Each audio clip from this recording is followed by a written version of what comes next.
안녕하세요. 제과기능장 이재홍입니다. 오늘 3회차 시간에는 빵류 재료 중에 재료과학, 그 중에서 먼저 1번 밀가루부터 설명을 드리도록 하겠습니다. 우선 밀알의 구조입니다. 밀은 배하고 껍질층 또한 내배유라고 하는 세 부분으로 되어 있는데요. 우선 배하는 껍질에 있는 부분 중에 약 2 내지 3%를 차지를 하고, 그 다음에 껍질층은 약 밀알의 14%를 차지를 합니다. 자, 그 다음에 배유는 밀알의 전체 중에서 83%를 차지합니다. 이 중에서 이제 우리가 중요한 것이 이 배유 부분입니다. 중에서 밀을 가지고 껍질을 벗긴 다음에 안에 있는 부분 가지고 밀가루를 만드는 겁니다. 근데 이때 밀 하나에서 밀가루를 얼마나 뽑아내느냐 하는 것이 이제 밀가루의 질을 갖다가 결정하게 됩니다.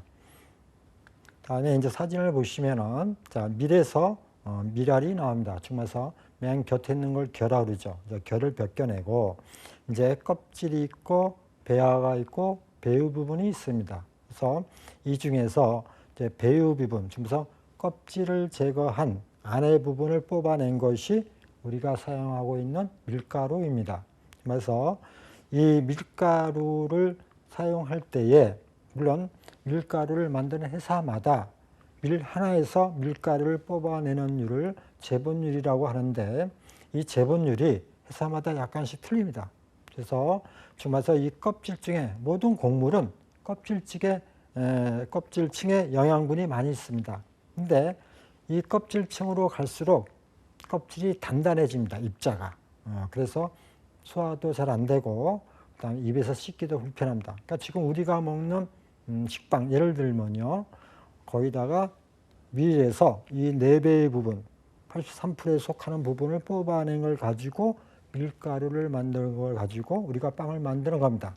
근데 간혹 가다 보시면 이제 건강빵이라고 해가지고 통밀빵, 그다음 전리품빵 이렇게 얘기하는 빵들이 있습니다. 그거는 조금 전에 설명드린 것처럼 영양분이 껍질이 많기 때문에 이 4배의 부분은 거의다가 전분입니다. 탄수화물로 되어 있기 때문에 지방, 무기질이 부족해요. 그래서 이 껍질까지 갈아가지고 만드는 빵을 이제 전리품빵이라고 하는데, 요새는 이제 이런 빵들을 제과점에서 많이 만들고 있습니다. 그 이유는 우리가 조금 전에 얘기한 것처럼 제과점에서 빵을 만들 때 사용하는 밀가루의 70%는 탄수화물이기 때문에 조금 비타민이라든가 무기질 이런 것이 부족하게 됩니다.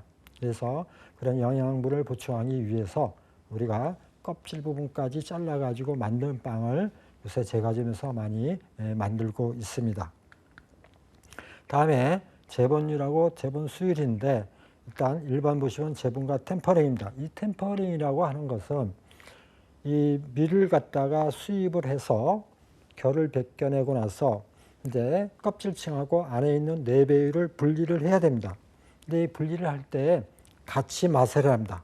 같이 이제 부셔버리는데, 이때에 껍질층하고 안에 있는 부분하고 잘 분리가 되기 위해서 온도 조절을 해주는 부분을 템퍼링이라고 합니다. 그래서 이 템퍼링은 이제 다른 쪽에도 많이 나옵니다. 그래서 이 템퍼링은 뭐 온도가 이제 템퍼레처라고 그러죠.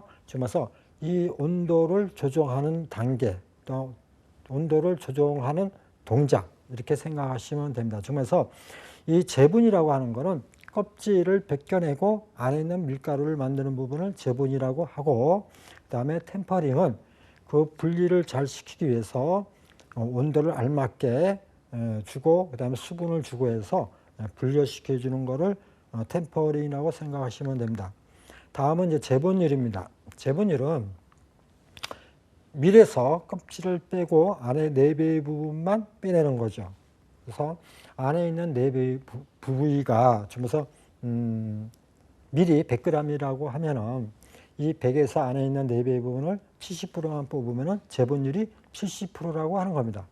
즉 통밀빵 또한 전리품빵이라고 하는 거는 껍질까지 다 마찰을 시켜서, 분쇄를 시켜서 만든 가루입니다. 그거는 이제 재분율이 100%가 되는 겁니다. 그래서 이 재분율이 많아질수록 수치가 많아질수록 껍질층이 많아지는 거고 재본율이 작다고 하는 얘기는 내배 부분, 그래서 안에 부분까지 들어가서 뽑아냈기 때문에 껍질층이 별로 없는 거예요. 그래서 그런 부분은 재본율이 낮다고 합니다. 중에서 이 껍질층으로 갈수록 3번에 보시면은 비타민 1, 비타민 2 이런 우리 그 밀가루 전분에 없는 영양소들이 많이 있게 됩니다. 그래서 아까도 말씀드렸지만은 이제 제과점에서는 이제 건강빵이라고 해가지고 이 껍질까지 부신 밀가루, 지금 와서 통밀, 또한 전리분을 가지고 만든 빵을 요새 제과점에서 만들기 시작을 하는 겁니다. 다음에 이제 템퍼링 방법, 아까 밀하고 밀가루를 분리할 때에 온도를 준다 그랬죠. 거기에 대한 얘기입니다. 자, 재분하고자 하는 밀에 첨가하는 물의 양, 물의 온도, 자, 처리 시간 등의 변화를 주어 파괴된 밀이 잘 분리되도록 한다. 그래서 이제 분리는 아까 말씀드린 대로 껍질하고 그 안에 있는 내배유가 마세를 할 때에 껍질은 단단하게 하고 안에 있는 내배유는 부드럽게 해가지고 체에서 한번 걸리는데 이 체를 갖다가 잘 통과되게끔 분리를 시켜주는 겁니다. 그래서 자, 그 이유를 보시면 첫 번째 껍질층은 강인하게 하여 밀가루에 섞이는 것을 방지하기 위해서 그래서 같이 껍질하고 내배하고 같이 갑니다. 가를 때 껍질이 크게 잘라지면은 밀가루하고 잘 안 섞이겠죠. 나중에 체에서 걸을 때 그렇게 하기 위한 방법이라고 생각하시면 됩니다. 두 번째는 배유와 밀계열의 분리를 용이하게 해주기 위해서 자, 이것도 마찬가지로 밀계열은 이제 껍질 쪽 부분인데 이것이 이제 얇게 잘라지면서 이제 어떨 때는 이제 밀의 종류마다 틀리지만은 이 안에 있는 내배유의 그 입자가 아주 단단한 게 있고 아주 부드러운 게 있습니다. 그래서 이 강력분, 빵을 만드는 밀가루는 이 입자가 단단하고 과자를 만드는 박력분은 입자가 연합니다. 자, 이런 여러 가지 밀이 있을 때 이 껍질하고 안에 있는 내배 부분이 잘 분리가 되도록 해주는 겁니다. 다음에 세 번째는 배유가 잘 분쇄되게 해주기 위해서 이 배유라고 하는 부분도 안에 입자로 되어 있습니다. 작은 입자로, 전분 입자로 되어 있는데 이 전분 입자들이 아주 고르게 잘게 부셔줘야지만 나중에 빵을 만들 때에 물을 갖다가 많이 흡수를 하게 되고 그 물을 많이 흡수할수록 노화가 늦어지게 되는 겁니다. 그래서 이 밀가루의 내배유의 입자, 중에서 전분인데 이 전분을 갖다가 아주 곱게 빨게끔 해주는 거죠. 중에서 어떤 밀가루가 있을 때 손으로 만져봤을 때 거칠거칠한 밀가루가 있어요. 그거는 이제 곱게 못 바른 거죠. 또 예를 들어서 아주 부드러운 게 있습니다. 중에서 강력분하고 박력분, 다음에 또 다시 설명을 드리겠지만은 강력분이라는 밀가루는 손으로 밀가루를 잡은 다음에 넣으면은 풀어집니다. 근데 박력분은 입자가 아주 고와가지고 손으로 밀가루를 잡아서 꼭 한 주먹 잡은 다음에 넣으면은 밀가루가 그대로 있게 됩니다. 근데 그만치 입자가 곱다는 얘기예요. 그래서 이런 그 입자를 갖다 갈 때에 조금 더 곱게 갈 수 있도록 하기 위해서 이 템퍼링이라는 작업을 하는 겁니다. 다음에 밀가루의 분류를 보겠습니다. 그래서 강력분, 중력분, 박력분, 두련분 이렇게 있습니다. 보통은 이제 우리 제과점에서 많이 쓰는 거는 강력, 중력, 박력분입니다. 여기에 이제 두련분이라고 하는 거 이런 것들은 뭐냐면은 이제 그 옆에 보면 스파게티, 마카로니, 뭐 피자 이런 거 있는데 어떤 업체에서 벌써 이런 업체는 좀 큰 업체죠. 예를 들어서 피자 만드는 업체에서 우리가 피자를 만들 때는 단백질이 얼마 있으면 좋겠다 이렇게 해가지고 주문을 해서 밀가루 업체에서 그 회사다가 납품하는 거예요. 근데 그러다 보니까 양이 많아야 되겠죠. 그러니까 되도록이면 이제 큰 업체에서 이렇게 하는 겁니다. 자, 일단 강력분을 보시면은 단백질 함량입니다. 이 단백질 함량이 11.5에서 13% 정도. 물론 뭐 14%까지 들어가는 것도 있습니다. 근데 여기서 알아둘 거는 11% 이렇게 알아두시면 됩니다. 이 수치는 밀가루마다 바뀝니다. 그래서 시험 문제에 나올 때는 여러분이 강력분 11, 중력분 9, 박력분 7 이렇게 11, 9, 7 요 단위로 외우시면 편합니다. 그 다음에 강력분의 용도는 빵용, 일반적으로 빵용이라고 하는 거는 부피를 위주로 만드는 겁니다.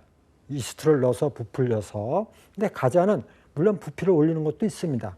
그러나 그때는 이제 우리가 생각하는 이 제품보다 많이 올라오는 건 아니고요. 주로 이제 달걀 거품을 이용해서 부피를 만드는데 이런 이제 부피 개념이 아니고 그냥 빵 반죽 자체를 보통은 빵 반죽을 쳐서 2배, 3배를 부피는 게 일반적인 식빵입니다. 그래서 이런 빵을 불릴 때 안에서 나오는 탄산가스하고 알코올을 이렇게 포집할 수 있는, 그러니까 모아줄 수 있는 그런 기능을 하는 것이 단백질입니다. 그래서 이 단백질이 양이 많을수록 그런 빵을 만들 수가 있습니다. 물론 박력분에도 단백질이 많이 있습니다. 다만 그거를 그렇게 하려고 하다 보면은 아까 밀에서 4배의 부분을 뽑아내서 만들어야 되는데 단백질 양을 많이 하려고 하면 어떻게 되냐면 껍질 있는 부분까지 뽑아내야 돼요.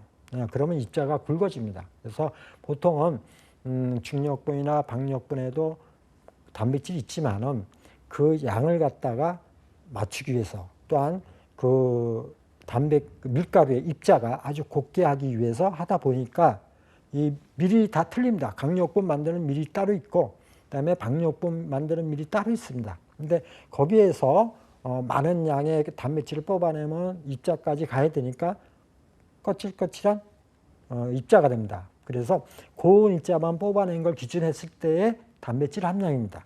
자, 그다음에 이제 재분한 밀의 종류에서 강력분은 경질, 춘맥, 초자질 이렇게 되어 있습니다. 그래서 춘맥이라고 하는 것은 봄에 수확을 했다는 얘기입니다. 그래서 겨울 동안 재배를 하고 봄에 수확을 하는데 거기에 보시면 이제 초자질이라고 되어 있습니다. 그러니까 입자가 조금 굵은 입자를 얘기합니다. 그다음에 중력분입니다. 중력분은 단백질 함량이 9.1에서 10.0. 그다음에 용도는 우동, 면류, 그다음에 연질동맥, 중자질 이렇게 돼 있는데 우리나라에서도 밀이 많이 나옵니다. 우리밀이라고 그러죠. 근데 우리밀에는 위에 있는 강력분처럼 단백질 양이 또는 질이 그렇게 좋지가 않습니다. 그래서 우리나라에서 나오는 밀 가지고는 주로 이 우동하고 면류를 만드는 데 사용을 합니다. 다음에 박력분입니다. 박력분은 단백질이 7에서 9% 정도 들어가 있고요. 가자 및 튀김용에 사용을 하고 그다음에 아주 고운 입자가 고운 분상질에 해당이 됩니다. 자, 이거는 그래서 이제 일반적으로 앞에 이제 단백질의 문제가 시험 문제에 많이 나옵니다. 강력분에는 몇 프로가 있느냐, 그다음에 박력분에는 단백질이 몇 프로가 있느냐 이런 문제가 나오니까 외우실 때는 11, 9, 7 이렇게 외우시면 됩니다. 그다음에 두련분은 이제 초자질인데 약간 입자가 굵은 거예요. 초자질은 예를 들어서 이겁니다. 어느 피자집에서 피자를 만드는데 피자가 약간 반죽이 힘이 있어야 돼요. 동그란 피자가 주로 돼 있죠. 이 동그란 피자를 자릅니다. 팔등분을 이렇게 자르면은 자른 부분이 삼각형이 됩니다. 그리고 그 사이에 충전물이 있습니다. 그렇죠? 뭐 페퍼로니, 피망, 피자 소스 이렇게 있는데 이 위에 있는 토핑물을 지탱할 수 있는 반죽의 대기가 돼야 된다. 그러려고 하면은 단백질이 조금 많아야 됩니다. 다만 이 밀가루의 그 종류가 틀린데 중에서 강력분이라고 해도 강력분을 만들 수 있는 밀의 종류가 여러 가지가 있습니다. 이걸 이제 선택하는 것은 밀가루 업체의 선택입니다. 나는 미국 밀을 선택해야 되겠다. 아니면 나는 캐나다산 밀을 갖다 수입해서 강력분을 만들어야 되겠다. 아니면 나는 호주 밀을 갖다가 박력분을 만들어야 되겠다 하는 거는 이제 밀가루 회사에서 정하는 거예요. 그래서 다만 이제 그걸 가져와서 우리나라에서 밀가루 업체들이 맛에 좋아서 파괴를 해가지고 밀가루를 만들어내는 거죠. 자, 이때에 이제 단백질 양을 주문할 수가 있는 거예요. 그래서 어느 피자집에서 나는 위에 보시면은 밀가루의 강력분 함량이 11.5%짜리라고 했을 때 우리는 12.5%로 만들어 달라 이렇게 하면은 이 밀가루에다가 글루텐을 더 넣어주는 거예요. 단백질을. 글루텐이 더 많이 생길 수 있도록. 그래야지만 피자를 먹을 때 피자 반죽이 휘어지지가 않게 돼요. 이렇게 자기네가 만들 수 있는 스파게티 또 마카로니 이런 것도 먹을 때 질감 이런 거를 갖다가 맞춰주기 위해서 밀가루 회사가 밀가루 회사다가 따로 주문을 할 수가 있는 겁니다. 다음에는 그 밀가루의 제품 유형표 분류하고 분류 기준은 해분 함량으로 되어 있습니다. 자, 앞에 거는 단백질을 기준으로 설명을 드렸고요. 지금 하는 거는 이제 해분 함량입니다. 해분은 일반적으로 껍질에 많이 있습니다. 껍질에 주면서 무기질이라고 하죠. 또 이 무기질도 사람 몸에 이로운 것들이 많이 있습니다. 근데 우리가 그걸 갖다가 얻기 위해서 하다 보면은 입자가 거칠어집니다. 그래서 일반적으로 이제 이 해분 함량을 보고 밀가루 등급을 구별을 합니다. 그래서 특등급 그러면은 해분이 0.3, 맨 밑에 최하 등급을 보면 1.2. 주면서 해분이 많을수록, 주면서 껍질 부분으로 많이 가를수록 우리가 볼 때는 등급이 낮아지게 되는 겁니다. 이렇게 생각하시면 되고요. 다음에는 이 밀가루 구성 성분과 특징입니다. 단백질입니다. 우선 이 밀가루에 우리가 밀가루를 가지고 빵을 만드는 이유가 이 단백질입니다. 그래서 빵을 만드는 밀가루 제품의 품질을 좌우하는 가장 중요한 지표로 여러 단백질 중에서 글리아딘과 글루테닌이 물과 결합하여 글루텐을 만든다. 자, 이 두 개가 가장 중요하고 지구상에는 밀에 이 두 가지가 가장 많은 겁니다. 그래서 지금 밀로 빵을 만들고 있는 겁니다. 그다음에 자, 밀가루의 수분 흡수율은 밀가루의 수분, 전분, 손산전분, 수용성 펜토산, 단백질 등의 함량 및 여러 가지 인자의 영향을 받는다. 자, 이거는요, 우리가 빵을 만들 때 아까 노화에 대해서 설명을 드렸습니다. 그래서 빵을 만든 다음에 이 빵이 빨리 굳지 않아야 되고요. 그 다음에 이 안에 전분이 있는데 전분 중에서 입자가 깨지지 않은 거는 그냥 전분이라고 하고, 밀가루를 만드는 도중에 깨진 전분들이 있습니다. 그건 손산전분이라고 합니다. 그 다음에 수용성 펜톤산은 물을 빨아 먹으면서 이 펜톤산은 자기 무게의 한 15배의 물을 빨아 먹는데 이 자체는 찐덕거리게 되는 그런 성질을 가지고 있습니다. 그래서 우리가 이제 이 빵을 만들 때 이런 여러 가지의 그 조건을 가지고 빵을 만드는데 이 단백질이 가지고 있는 그 양에 따라서 나머지의 인자에도 영향을 준다, 이런 얘기입니다. 그 다음에 밀가루 성분 중 빵 반죽을 만들 때 가장 많은 수분 흡수율을 갖는 것은 단백질, 글루텐이다. 주면서 요거는 이제 시험 문제에 자주 나오는 건데요. 흡수율에 대해서는 설명을 다시 드리겠습니다. 다음에 탄수화물입니다. 탄수화물은 밀가루에 아까 설명드렸지만은 밀을 가지고 껍질을 제외하고 안에 부분을 가지고 뽑아내서 밀가루를 만드는데, 그 중에 우리가 이제 80% 재분율, 그러면 밀 하나에서 안에 있는 80%를 빼낸 거예요. 자, 그 중에 80%를 100으로 보고 보통은 그 중에 70%가 탄수화물입니다. 그래서 단질이라는 얘기죠. 그래서 우리가 아까도 말씀드렸지만은 밀가루만 빵을 만들면은 전체적인 자체에 탄수화물 양이 많고 지방, 무기질 이런 것이 작기 때문에 이제 껍질까지 마세한, 분쇄한 그런 통밀가루로 만든 건강빵이 많이 나온다 그랬잖아요. 그러니까 실질적으로 우리가 먹는 식빵을 기준했을 때는 물론 유지도 들어가고 뭐 지방이죠. 그 다음에 이제 그 비타민도 어떤 그 계량제라는 걸 위해서 넣기도 합니다. 그런데 그런 건 아주 양이 작기 때문에 우리가 일반적으로 밀가루에는 가장 많은 당이 이 탄수화물이라고 생각을 하시면 됩니다. 그 다음에 그 아까 설명드렸지만은 이제 시험 문제에 자주 나오는 것들이 이제 흡수율입니다. 그래서 내가 물을 얼마나 많이 먹느냐, 이 가지고 있는 빵을 만들 때 인자가, 왜냐하면 빵을 만들 때 이제 중요한 부분이 약간 노화라고 했잖아요. 주마에서 빵을 만든 다음에 빨리 굳지 않아야 돼요. 그래서 웬만하면 빵을 만들 때 물을 많이 먹는 인자를 갖다가 집어넣거나 그런 것이 많이 포함되어 있다면 좋겠죠. 그래서 일단 시험 문제 잘 나오는 거니까 이건 여러분이 좀 외우셔야 됩니다. 일단 전분입니다. 전분은 밀알을 가지고 안에 부분만 가지고 아주 고운 입자를 뽑아낸 거예요. 자, 이것이 전분인데 이 전분이 깨져 있는 거는 밑에 있는 그 손산 전분이 되고, 깨지지 않은 거는 그냥 일반 비손산 전분인데 그냥 문제나 그다음에 보기에 전분 그러면 깨지지 않은 겁니다. 다만 깨진 전분은 앞에 맨 밑에 있는 것처럼 손상된 전분 또한 손상 전분 이렇게 표시를 합니다. 자, 흡수율을 보겠습니다. 자, 전분은 자기 중량의 0.5배의 흡수를 갖는다. 중에서 전분이 10g이 있다면 이 10g은 물을 먹는 거가 5g이 된다는 얘기입니다. 그리고 맨 밑에 거 손상된 전분을 보시면은 자기 중량의 2배의 흡수를 갖는다. 이렇게 됐거든요. 중에서 손상된 전분은 자기 무게의 2배의 물을 먹는 거예요. 중에서 10g이 있다면 20g을 더 먹는 거죠. 그거는 왜 그러냐면은 손상된 전분이 이렇게 있다면 깨진 겁니다. 그러니까 막이 없는 거죠. 막이 없다 보니까 수분이 많이 포함이 들어갈 수가 있는 거고, 그냥 전분, 손상되지 않은 전분은 막이 있기 때문에 수분이 잘 흡수가 안 돼요.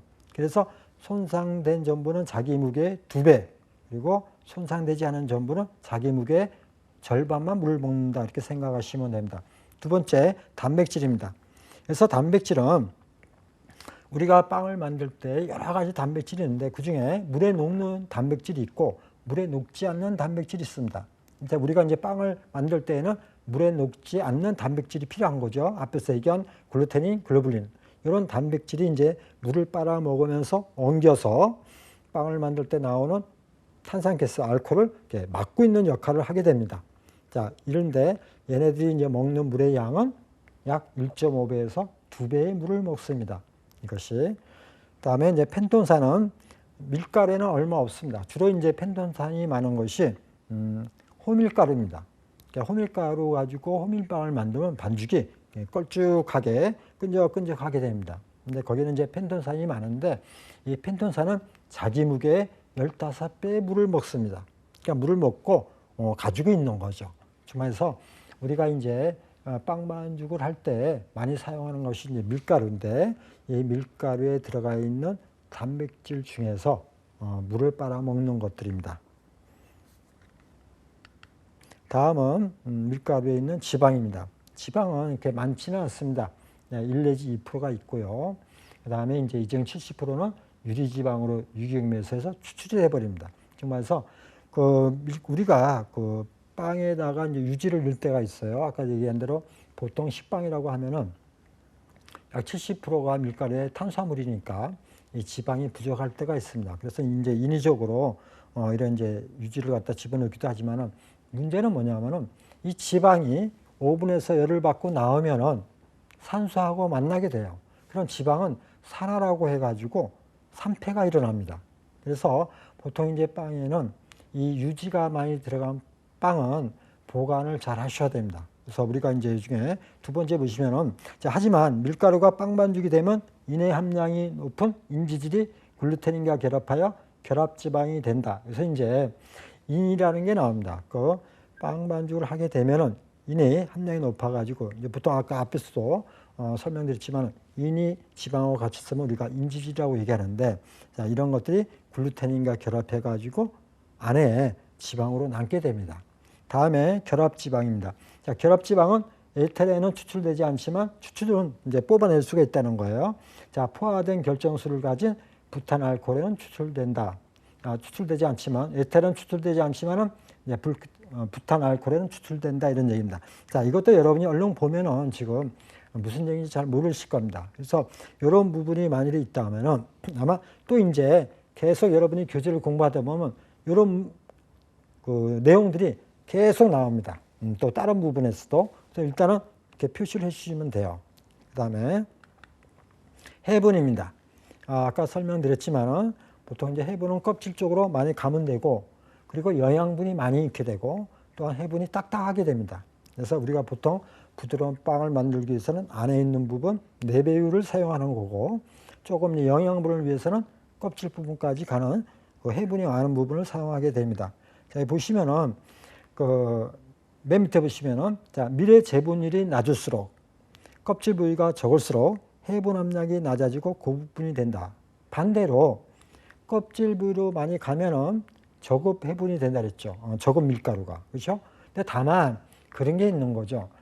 해분이 많다고 해서 무조건 저급 밀가루다 이렇게 단정할 수가 없는 거예요. 그 얘기는 조금 전에 건강빵을 만들 때 전립빵, 그래서 껍질까지 다 마세를 한 빵으로 빵을 만들면 건강한 빵이 돼요. 물론 먹기는 힘들죠. 약간 거칠거칠합니다. 그렇다고 해가지고 이 전립분이 적은 밀가루다 이렇게 표시를 안 한다는 얘기예요. 다만 표시로서 일반 소비자가 볼 때 재분율 얼마냐, 또한 이 재분율이 높을수록 해분량도 올라가겠죠. 그걸 비교를 해가지고 이 빵은 약간 영양분은 많지만은 약간 거칠하겠구나 이렇게 구별을 질 수가 있는 겁니다. 보통 이제 해분 함량은 보통 이제 0.4%지만은 만드는 회사마다 또한 밀가루마다 약간씩의 차이는 있습니다. 다만 이제 문제로는 어떻게 나오느냐? 해분 함량이 많은 거, 지금 말해서 1.2% 이렇게 됐을 때는 이 밀가루에는 영양분이 많이 있냐 없냐 이렇게 되는 거죠. 그러면 어떻게 되겠어요? 해분량이 많으면은 아까 표시 등급에서는 낮아지지만은 영양분은 많아지는 거죠. 왜냐하면 일반적인 곡물은 껍질 쪽에 영양분이 많고 비타민이나 무기질이 많거든요. 그러니까 일반적으로 전립분이라고 해서 이 밀이 나쁜 밀이다 이렇게는 단정할 수가 없다는 얘기입니다.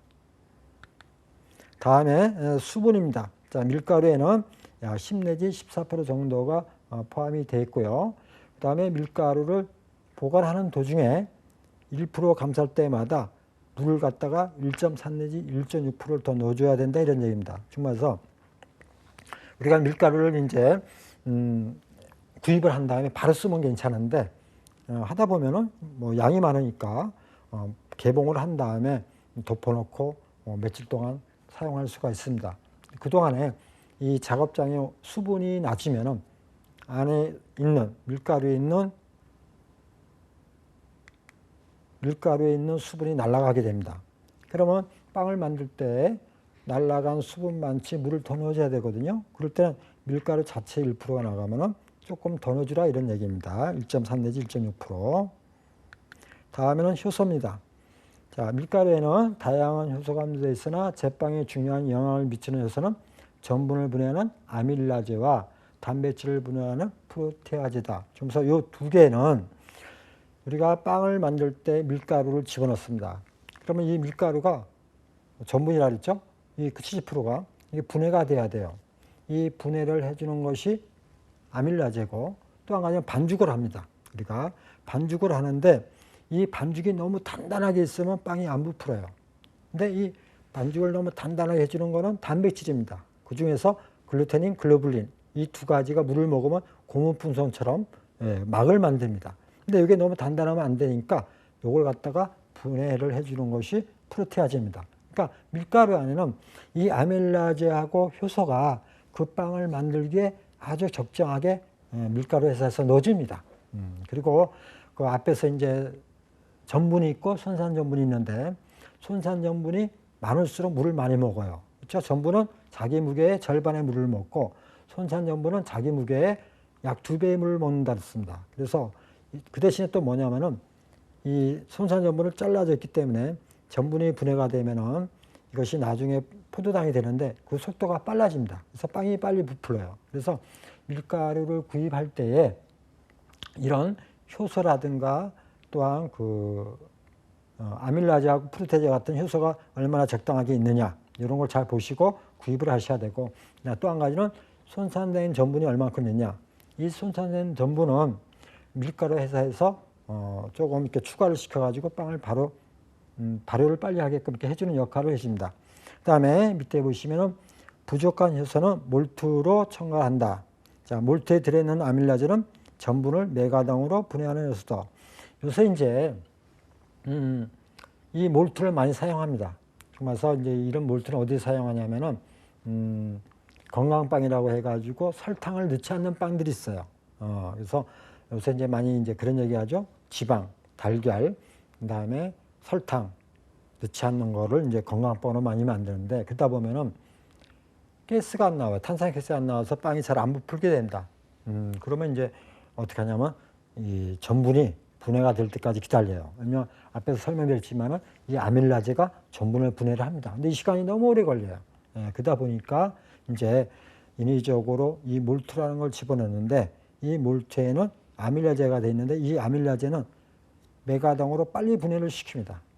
그래서 일반적으로 요새는 몰트를 많이 사용을 합니다. 다음에 효소입니다. 효소에서 프로테아제가 있고, 프로테아제는 그냥 단백질 분해 요소. 세 번째 줄에 보면 햄버거 번스, 잉글리시 머핀을 반죽에 흐름성을 하고자 할 때 사용한다. 이 얘기는 반죽을 갖다가 아까 설명드렸지만은 처음에는 반죽을 쳐가지고 엉기게 합니다. 그리고 나서 그대로 놔두면 빵이 안 부풀어요. 그러면 이제 프로테아제가 끊습니다. 끊어서 잘 부풀게 합니다. 그래서 반죽이 쳐지게 하죠. 그래서 그런 반죽을 할 때 지금 말해서 부피보다 옆면을 위주로 하는 빵, 지금 말해서 샌드위치를 하는 빵들인데요. 이런 빵을 할 때 이 프로테아제가 많이 들어있는 거를 사용을 하면 좋습니다. 다음에는 이제 아밀라제입니다.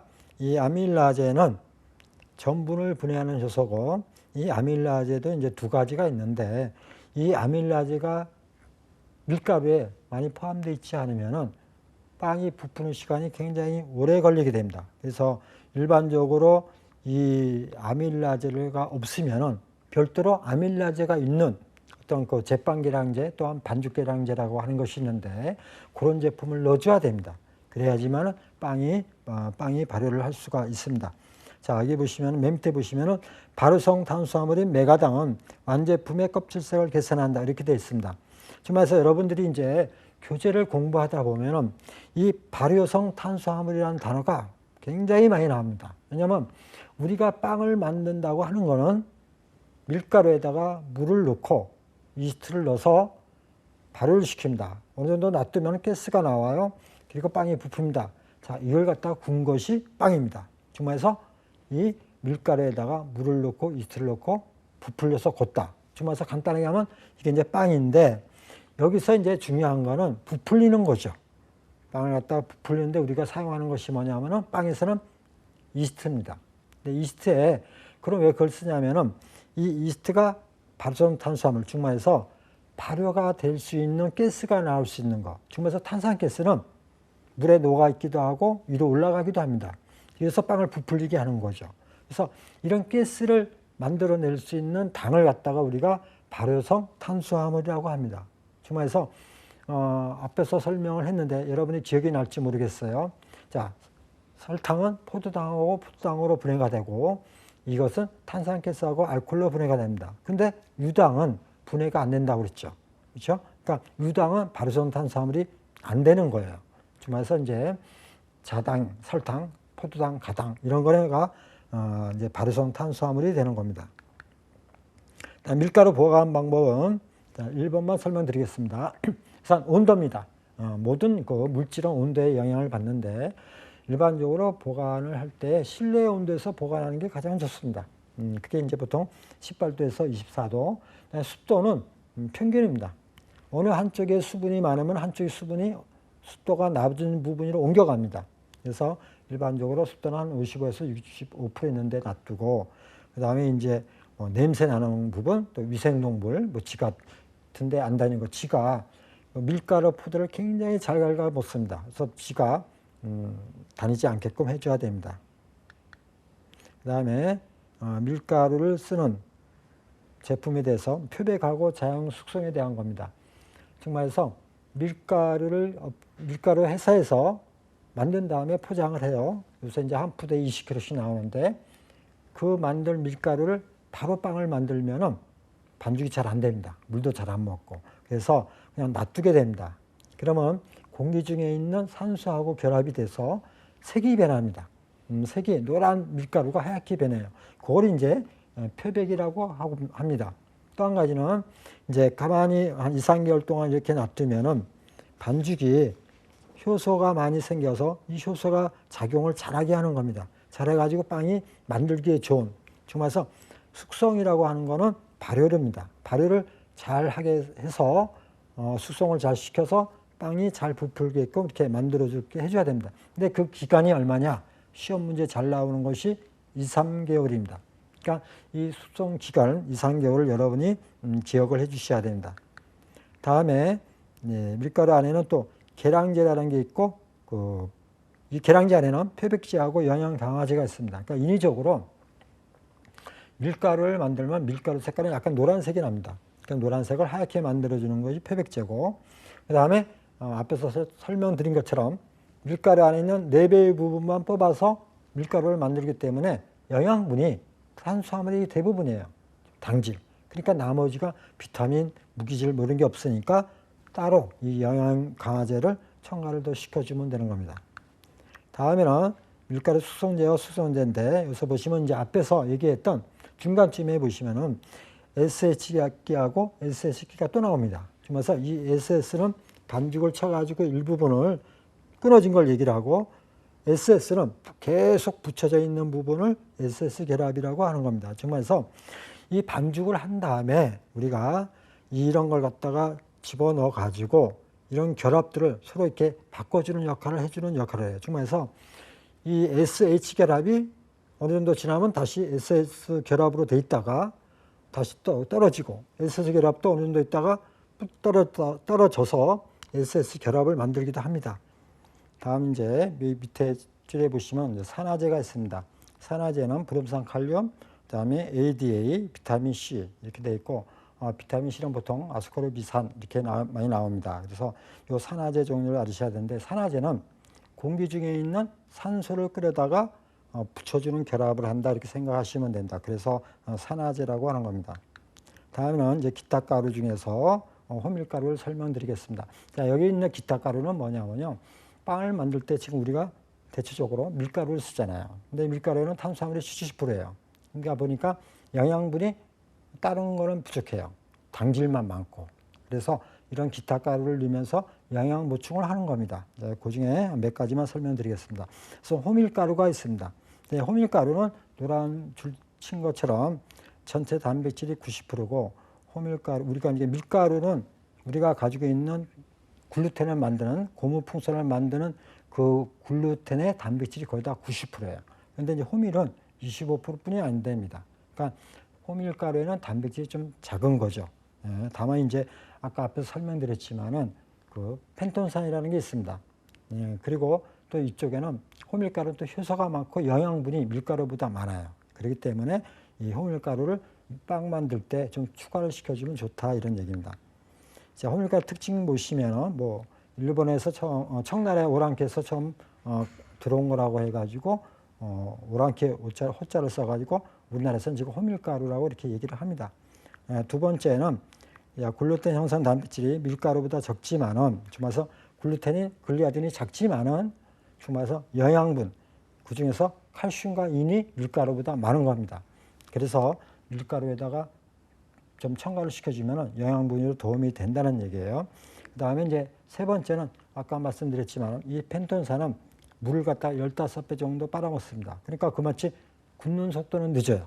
그 대신에 이 펜톤산의 성질은 약간 끈적끈적한 그런 성질을 가지고 있습니다. 그 다음에 호밀빵의 특징 두 번째를 보시면은 지금 이제 자연 발효빵 또는 천연 발효빵 이런 얘기를 좀 아마 들어보셨을 겁니다.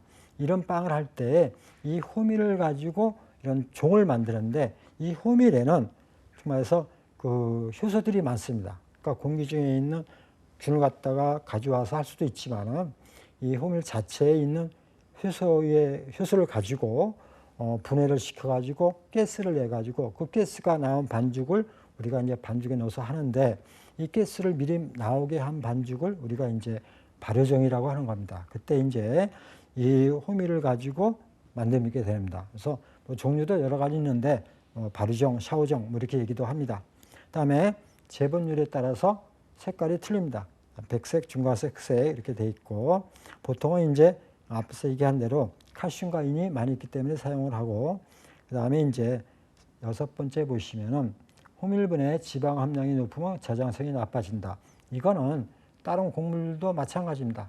일단 이 지방이라고 하는 거는 산소하고 부딪히를 말아야 돼요.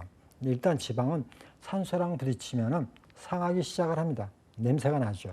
그래서 일반적으로 이 호밀에는 지방이 밀가루보다 많습니다. 그래서 보관을 잘 해주셔야 됩니다.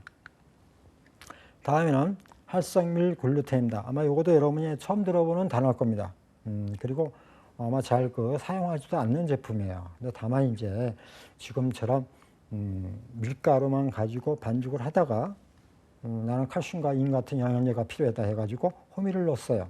그럼 상대적으로 밀가루가 가지고 있는 단백질 함량이 낮아지게 됩니다. 왜냐하면 호밀가루에는 단백질이 없기 때문에. 그렇죠? 근데 그러다 보니까는 이 자체에 추가를 시켜줘야 돼요. 그게 이제 활성밀 글루텐이라고 하는 겁니다. 그래서 여기에는 이제 사진으로 보여드리겠지만은 반죽을 갖다가 해가지고 물을 넣고 반죽을 해서 막 주물럭거려서 전분을 뺍니다. 그 나머지가 남게 되는데 그 물하고 단백질하고 있는 부분을 저중 글루텐이라고 하고 그 중에서 수분을 뽑아낸 부분을 건조 글루텐 이렇게 얘기를 하는 겁니다. 그래서 그 계산하는 방법인데요. 뭐 지금은 이렇게 노란색 칠한 걸로 이렇게 있지만은 요거는 다음에 사진을 보고 그다음에 문제를 풀면서 설명을 해드리겠습니다. 그리고 맨 밑에 보시면은 조단백질이라고 되어 있습니다. 중마에서 이 건조 글루텐, 수분이 없는 글루텐, 이걸 이제 아주 잘게 빻어요. 근데 이 자체가 100% 전부 다 글루텐만 있는 게 아닙니다. 전분도 약간 섞여 있고 또 다른 뭐 밀가루에 소금기도 있다 그랬죠. 또 유지 성분도 있다 그랬죠. 이런 것도 조금 더 들어가 있습니다. 그러니까 100% 단백질이 아니기 때문에 조단백질 이렇게 얘기도 하기도 합니다. 자, 어떤 분이 저희가 이제 학원에 있을 때 찾아오셨어요. 이분은 양산업체 그러면은 대규모 빵집 공장을 얘기합니다. 빵만 전문점으로 하는데요. 지금은 이제 제가도 합니다만 아주 옛날에는 이제 이 업체에서 근무했던 분이 저희 학원에 오셔가지고 경력이 30년 되고 나이가 55세입니다. 그리고 좀 있으면 이제 퇴직을 해야 돼요. 그러다 보니까 다른 사람보다 빨리 이제 퇴직을 안 당하려고 하려고 하니까 그러면 이제 제과제빵이 있으면 좋겠다. 그래가지고 이분이 제가 여러분들처럼 이제 공부를 해가지고 제빵 기능사 필기시험을 봤습니다. 근데 계속 떨어지는 거예요. 그래서 계속 떨어지니까 이분이 이제 저희 학원에 와서 강의를 듣기 시작을 했어요. 근데 그때 보니까 나이가 굉장히 많으셔요. 그래서 물어봤어요. 어떻게 나이가 많으시는데 지금 이렇게 빵을 배우러 왔냐? 그러니까 자기가 빵을 그렇게 오래 했지만은 30년을 했다 그랬잖아요. 근데 글루텐을 본 적이 없는 거예요. 근데 글루텐은 계속 나와요. 그렇죠? 앞에. 근데 이 글루텐이라고 하는 거는 그냥 볼 수가 없고 빵 반죽을 해야 되고 빵 반죽을 해도 그 자체의 글루텐만 뽑아낼 수가 없어요. 그냥 우리가 생각하는 상상 속에 있는 겁니다. 근데 이걸 갖다가 이제 이해가 안 되는 거죠. 그렇게 30년 동안 빵만 만들었는데 문제마다 글루텐이 나오고 글루텐 분해 요소, 글루텐이 결합된 상태는 뭐 글루텐은 뭐로 되어 있느냐, 글루텐이 연하냐, 단단하냐, 뭐 이렇게 나오니까 이 글루텐을 모르면 그 다음에 문제가 이해가 안 되는 거예요. 그래서 이제 오셨어요. 그래서 이 글루텐이 뭔가를 한번 여러분이 이제 교재만 보면 안 나오니까 사진으로 이렇게 보도록 하겠습니다. 자, 이거는 인터넷에 올라와 있는 거고, 이거는 출처는 밑에 표기가 되어 있습니다. 자, 먼저 밀가루 20g에 물을 갖다가 11ml, 즉 뭐 g으로 하면 11g 넣는 겁니다. 그러니까 밀가루에다가 반 정도의 물을 넣고 주물럭 그래서 한 덩어리를 만들면 됩니다. 그러면은 이제 이렇게 조그맣게 뭐 30g 정도 되겠죠. 요걸 이제 물에다 넣고 오랫동안 놔두면은 밀가루 입자에 물이 들어갑니다. 그리고 단백질이 물을 먹습니다. 그러니까 단백질이 1.5배 내지 2배 물을 먹는다 그랬어요. 그 시간을 주는 겁니다. 한 10분 동안 이렇게 준 다음에 그다음에 반죽을 만지면 약간 이제 딱딱합니다. 그러면 이제 물에다 넣고 주물럭 하게 되면은 하얗게 물이 나오는데 이게 이제 전분입니다. 이걸 이제 계속 하다 보면은 매끈매끈하고 맑은 물이 나와요. 그때까지 계속 주물러 줍니다. 그러면은 그 나머지 자세히 보면은 약간 그 반죽 사이사이에 허연 띠가 보이는데 그 띠가 이제 여러 가지들이 뭉쳐 있는 거예요. 그리고 글루텐이 껌처럼 찐득찐득합니다. 그러니까 요 사이에 갇혀 있는 것들이 있어요. 이런 것들은 이제 흐르는 물에다가 계속 주물러 가지고 제거를 시켜를 줍니다. 그러면은 지금 이제 화면에 보이는 것처럼 이런 형태의 아주 질긴 형태의 물질이 나옵니다. 요게 즉 말해서 저중 글루텐입니다. 그러면서 물기를 포함한 거죠. 그래서 요 반죽은 나중에 가만 놔두면요 시간이 지날수록 굉장히 매끈하게 변합니다. 서로 결합이 돼요. 아까 설명드린 것 중에 SS 결합이라고 있었죠. 이제 그런 현상들이 생기면서 반죽이 서로 붙으면서 아주 매끄럽게 됩니다.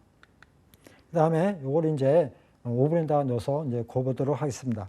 자, 위에 불 200도, 밑에 불 200도에서 오븐에 넣고 이제 굽습니다. 그러면은 수분이 팽창이 됩니다. 전분이 먹었던 단백질이 먹었던 수분이 팽창이 되면서 부풀어 나게 됩니다. 그러고 나서 이제 다 부풀고 그러면 이제 이 조직들이 얇아지죠. 수분이 없으니까. 그러면 약간 이제 가라앉게 됩니다. 그러면 이 상태에서 한번 꺼내 보도록 하겠습니다. 이렇게 꺼내 보면은 좀 있으면 이렇게 가라앉아요. 왜냐하면 구울 때 안에 단백질에서 나온 수분이 있다가 이제 바깥으로 나오면은 오븐 온도보다 실내 온도가 낮으니까 안에 있던 수분이 수축이 됩니다. 수축이 되면서 이렇게 쭈글쭈글쭈글 하게 돼요. 그래서 이걸 갖다가 이제 상업용으로 아주 잘게 빠셔가지고 포장을 해서 파는 것이 활성 건조 글루텐입니다. 자, 이렇게 보시면은 여러분이 그냥 글루텐만 100%를 뽑아내기는 어렵습니다. 그래서 우리가 그냥 아까 얘기한 대로 저단백질이라고 하고 앞에 사진에서 본 것처럼 물을 넣어서 반죽을 한 다음에 전분만 빼낸 거를 저중 글루텐이라고 생각을 하시면 되고, 그 다음에 지금처럼 이렇게 가루로 되어 있는 거, 이걸 갖다가 우리가 건조 글루텐 이렇게 얘기한다고 생각하시면 됩니다. 그 다음에 옥수가루입니다. 옥수가루에는 노란 칠 부분만 설명을 하겠습니다. 자, 밀도 곡류죠. 이 곡류에 없는 트레오닌 과 항아미노산인 베타오닌이 많기 때문에 사용합니다. 아마 여러분들 여기서 제가 좀 보시면은 이런 옥수빵을 많이 보실 수가 있을 겁니다. 그 다음에 감자가루입니다. 감자가루는 이 전분이 밀가루 전분하고 틀립니다. 그래서 노화를 좀 지연시키게 해요. 그래서 감자가루를 사용하기도 하고, 그 다음에 이제 땅콩가루를 쓰는데 땅콩가루에는 영양분이 많이 있습니다. 그래서 일반적으로 식빵을 만들 때 보통 밀가루만 쓰게 되면 탄수화물이 거의 70%니까 조금 이제 영양분이 없죠. 그러다 보니까 이제 이런 땅콩가루를 쓰게 되는 겁니다. 그 다음에 이제 면실분, 요새 많이 쓰지는 않지만은 이것도 마찬가지로 단백질이 좀 높은 그런 생물가를 가지고 있습니다. 그래서 이 생물가는 다음에 또 영양 시간에 설명을 드리도록 하고요. 그 다음에 보리가루가 있습니다. 보리가루는 아시겠지만은 일반적으로 건강빵을 사용할 때에 일반적으로 이런 무기질하고 섬유질이 밀가루보다 많습니다. 그래서 이 보리가루 사용하고, 마지막으로 대두분입니다. 이 대두분은 콩을 갈아 만든 건데 여기에는 니신이라는 단백질인데 필수 아미노산입니다. 사람이 꼭 필요로 하는 아미노산인데 이것이 밀가루에는 부족합니다. 그래서 일반적으로 우리가 빵을 만들 때 이 콩가루보다는 이제 분유를 많이 넣는데 이 분유에 니신이 많습니다. 그래서 일반적으로 빵을 만들 때에는 영양을 맞추기 위해서는 이 분유를 넣거나, 그 다음에 이제 대두분만 별도로 넣거나 이렇게 하시면 됩니다. 다음에는 이제 이스트입니다. 이스트는 우리가 빵을 만들 때 제일 중요한 건데요. 일단 출하식입니다. 번식은 출하라고 하는 거는 다음에 사진으로 설명드리겠지만은 모세포에서 돌기가 나와서 자세포로 별도로 분리가 돼서 성체가 되는 걸 이제 출하 증식이라고 합니다. 그 다음에 이제 빵에서는 우리가 이제 이스트를 사용하는 목적이에요. 탄산가스하고 에틸알코올을 만들어냅니다. 그래서 빵을 부풀리게 하고 에틸알코올은 단백질을 부드럽게 해가지고 빵이 잘 부풀리게 하는 그런 역할을 합니다. 그 다음에 시험 문제에 이제 자주 나오는 건데 이게 그냥 영문으로 나옵니다. 읽어보시면은 사카람시스 세레비제 이런데 이게 굉장히 깁니다. 영문이. 근데 요거가 그냥 이스트 학명은 뭐냐 해가지고 영어 자체로 나오니까 이 영어 자체를 외우시기 바랍니다. 다음에 이제 이스트의 구성 성분입니다. 보통 이제 우리가 얘기할 때 이스트 그러면은 생이스트입니다.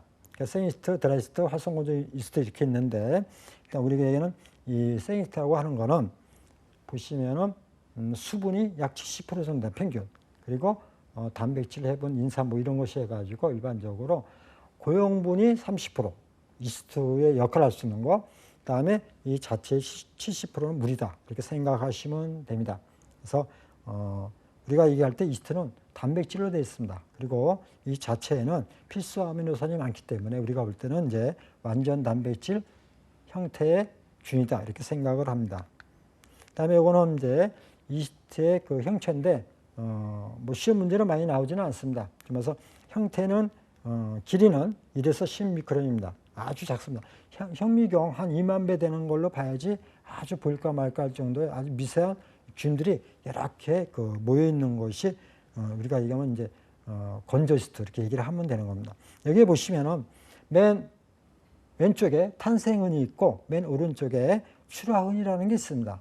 이것도 이제 다음 그림을 보고 설명을 드리고 나머지는 이제 세포벽, 액포, 세포막, 그다음에 핵이 있고 미토콘드리아 이렇게 구성이 되어 있습니다. 다음 요거는 이제 이스트가 번식하는 과정입니다. 지금 말해서 모세포에서 초록색에서 약간 갈색의 자세포가 나오게 되죠. 이것이 이제 더 자라게 되면 이렇게 분리가 생기면서 분리지면서 생기면서 조그마씩 커지게 됩니다. 커져가지고 분리해서 별도의 또 모세포가 되는 겁니다.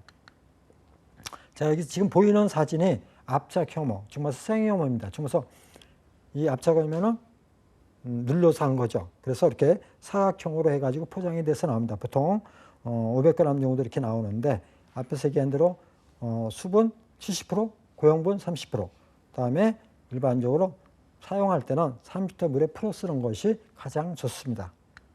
다음에는 활성건조 효모, 그 다음에 인스턴트 드라이스트 이런 게 나오는데 아마 이 활성건조 효모는 좁쌀처럼 만든 이스트를 말하고 인스턴트 드라이스트는 이 좁쌀처럼 생긴 활성건조 효모는 3번을 보시면 40에서 45도의 물에 녹여서 써야 돼요. 얘기는 뭐냐면 아까 균이 너무 작다 그랬죠. 이 균을 갖다가 포자를 씌워놓은 겁니다. 사용할 때는 이 포자를 녹여주라는 얘기예요.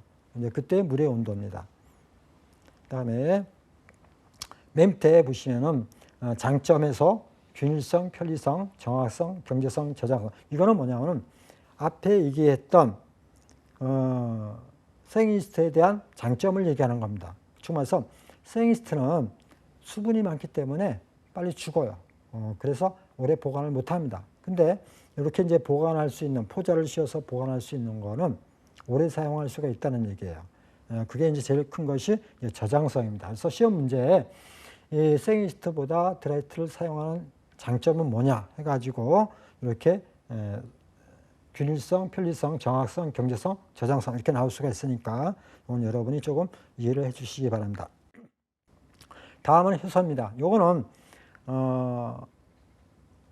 어떤 문제 시간이든 간에 이스트하고 효소를 얘기할 때 100% 나오는 내용들입니다. 그래서 이 내용은 여러분들이 꼭 기억을 하셔야 됩니다. 자, 말타제, 인베르타제, 시마제, 프루테아제, 리파제 이런 것이 있는데 이런 거는 말타제는 메가당을 1분자의 포도당으로 분해시켜서 지속적인 발효가 진행된다. 앞에 이제 인베르타제, 시마제도 설명드리겠는데 이거는 별도로 다음에 설명을 다시 드리도록 하겠습니다. 그다음에 이스트를 증식할 수 있는 요건, 이스트도 살아있는 생물체입니다. 그래서 얘를 갖다가 잘 관리해서 증액을 시켜야 돼요. 그래서 그중에 이제 4번을 보시면은 이스트가 가장 잘 발효할 수 있는 온도, pH는 4.5에서 4.8입니다. 보통 pH가 6.0이 7.0이 이제 중성이죠. 요거보다 낮으면 산성, 위로 올라가면 알칼리성인데 이스트는 가장 잘 자라는 온도가 pH가 약 4.5에서 4.8이라는 거. 다음에 이제 취급과 저장 시 주의할 점 3번 보시면은 자, 재료를 계량하거나 믹서볼에 넣을 때 소금, 설탕, 제빵이랑제와 직접 닿지 않도록 한다. 네, 이건 중요한 것이 설탕하고 이스트하고 바로 닿으면 이스트가 죽어버립니다. 그래서 닿지 않게 해야 됩니다. 이거는 이제 다음에 삼투압에 대해서 설명할 때 다시 설명을 드리도록 하겠습니다. 다음에는 달걀입니다. 달걀은 고용분 전란을 봤을 때, 전란은 흰자, 노른자를 봤을 때 고용분 25%, 수분 75%, 노른자 고용분 50, 수분 50, 흰자 고용분 12, 수분 88. 자, 88하고 흰자의 부분에 고용분 12%, 수분 88%는 우유하고 같습니다. 그러니까 우유에도 고용분이 10%고 그다음에 수분이 88% 정도 됩니다. 이거는 이제 같이 외우시면 되고요. 이거는 이제 시험 문제에 뭐 흰자의 고용분은 얼마냐 이런 식으로 나오는 거니까 이 도표만 여러분이 이해를 하시면 금방 이해가 됩니다. 그다음에 계란 성분 중에서 계란 껍질은 맨 밑에 보시면 큐티클로 돼 있는데 균을 방지하는 거죠. 근데 계란도 오래되면 상하는 이유가 이 큐티클이 점점 약해져 가지고 오염이 될 수가 있는 거예요. 그 다음에 이제 그 기능입니다. 기능 중에서 농화제가 결합제가 있고 그런데 일단 옆에 보면 카스타드 크림입니다. 크림 만들 때 끈적끈적하게 해주는 역할을 한다는 얘기입니다. 그 다음에 유화제, 일반적으로 이제 아까 앞에서 설명드렸지만은 노른자에 이 유화제가 있죠. 요거는 내시는 계속 많이 나옵니다. 그러니까 지금처럼 여러분이 많이 보실 거예요. 요거는 완전히 이해를 하셔야 됩니다. 그 다음에 이제 메일라드 반응, 요거는 이제 아미노산이 열을 받으면 색깔이 변하는 걸 얘기하는데 이런 달걀이 들어가면은 노른자가 있잖아요. 그걸 이제 얘기하는 겁니다. 그 다음에 달걀의 신선도, 요거는 이제 껍질 부분하고 뭐 소금에 넣었을 때 이런 건데 노란색만 보시면은 계란 껍질 표면에 강택이 없고 선명하며 표피의 촉감이며 까슬까슬하다. 이게 이제 신선한 계란이고 3번 보시면은 문제 아주 잘 나오는 겁니다. 보기에. 자, 물 100g에 소금 6에서 10% 넣은 물에다가 달걀을 집어넣었을 때 밑에 부분에서 이렇게 비스듬히 있는 부분이 잘 돼 있어야 된다 하는 얘기입니다. 자, 오늘 수업은 이걸로 마치도록 하겠습니다. 다음 시간에는 물, 소금, 그다음에 감미제, 유지류, 유제품, 이스트 푸드, 계면활성제, 팽창제, 안정제, 그다음에 향료와 향신료, 그다음에 초콜릿 이렇게 해서 앞에 부분까지 합해가지고 15개에 대한 제빵 재료에 대해서 설명을 하고 마지막에 이 앞에 오늘 한 거랑 다음에 한 거랑 합쳐가지고 문제풀이를 하도록 같이 하겠습니다. 자, 오늘 수업은 이걸 마치겠습니다. 수고들 하셨습니다. 감사합니다.